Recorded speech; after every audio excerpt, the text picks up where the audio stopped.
Hey everyone, it's VITERI. Welcome to a new video of VITERI Boxing. Today I'm going to show you how to throw your uppercuts and also how to land more in a fight.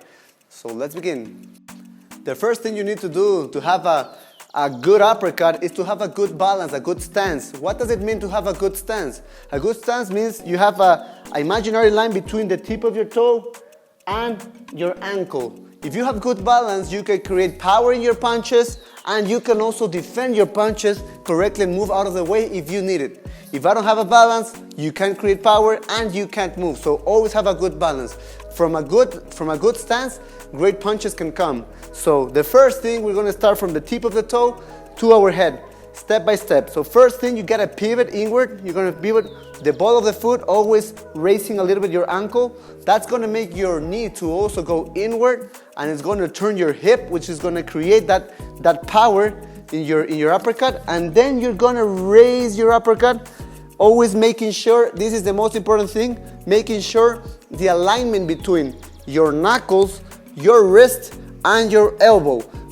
This is going to make sure you're not going to get injured. This is going to have power because you got to support underneath your punch. So this is going to give the support you need for creating power. If I don't use it, if I throw it too far away and I don't have my elbow underneath, I'm going to punch my opponent, but my wrist is going to turn and I'm going to get injured. So make sure to always have this alignment. And last but not least, you got to try to put your shoulder into the shot. That's gonna put a lot more power, and it's also gonna create some defense for you.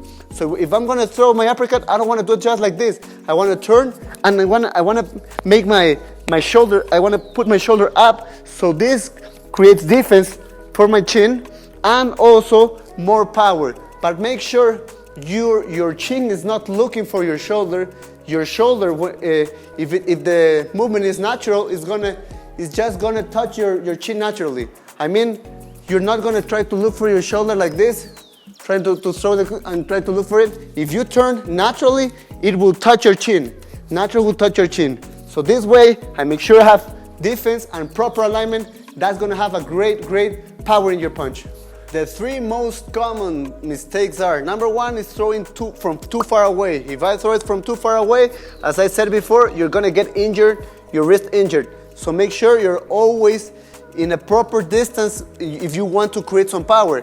It makes sense. If I want to raise something, if I want to lift something, I want to be as close as possible so I can create that power. If you try to lift with your arms completely extended, it's hard for you to create some power. So make sure you're in the proper distance so you can have that proper power. Number two, the mistake number two is raising your head and your torso to create power. You can't create power by raising your head and your torso. If you want to create some power comes from technique. You don't need to bring your head up and your torso in order to have some power. Power comes from technique. Always have proper technique and power will come along. And number three, mistake number three is you throw your uppercuts charging it too much or telegraphing it too much. What does it mean, telegraphing? It means you want to throw your uppercut and you put your uppercut here. What does it mean? Your opponent can throw easily at any punch and counter you. So you're never gonna tell your opponent you're gonna throw something. If you wanna get more power into your shot and you wanna charge it, don't put your arm down. Just turn your shoulder, and from this position you can create more power. But don't ever put your arm down, because that's going to create some space and an opportunity for your opponent to punch you. So now that you know the mechanics of the uppercut, we need to land this uppercut. In order to do this, we need to do a little step in 45-degree angle. Whenever you are fighting with your opponent, you got your front foot aligned with his front foot, and you always have an imaginary line between your foot, your center line. These lines in here represent our center line. If we want to land our uppercut, we can't throw it from this position, because if we throw it from this position, it only means we're gonna crash with his arm. So we need to make sure, if we're gonna throw our uppercut, to make a 45-degree angle step and then throw our uppercut. That means my arm and my shoulder are aligned just in between his legs or his center line. This means I'm gonna land my shot. So if you're gonna throw your uppercut, always make sure to do a 45-degree angle step in order to land your punch. Now let's see how to throw our rear uppercut. It is exactly the same thing. The only difference is I don't have that much reach as I have with the lead arm. If I want to land my rear uppercut, I do exactly the same thing. Turn the tip of my toe, turn my knee, turn my hip, and then throw my uppercut. From different positions, you just turn and do this. But remember, if you want to land your opponent an uppercut, we can't throw it from this position. So we gotta make sure to always position ourselves and align our arm just between their legs or their center line. So I step with my front foot, and then I finish with the uppercut, which means I can land the uppercut to my opponent. I step and I turn the foot. Remember always to finish in the tip of your toe, because that's the correct technique and that will allow you to go out if you need in any case.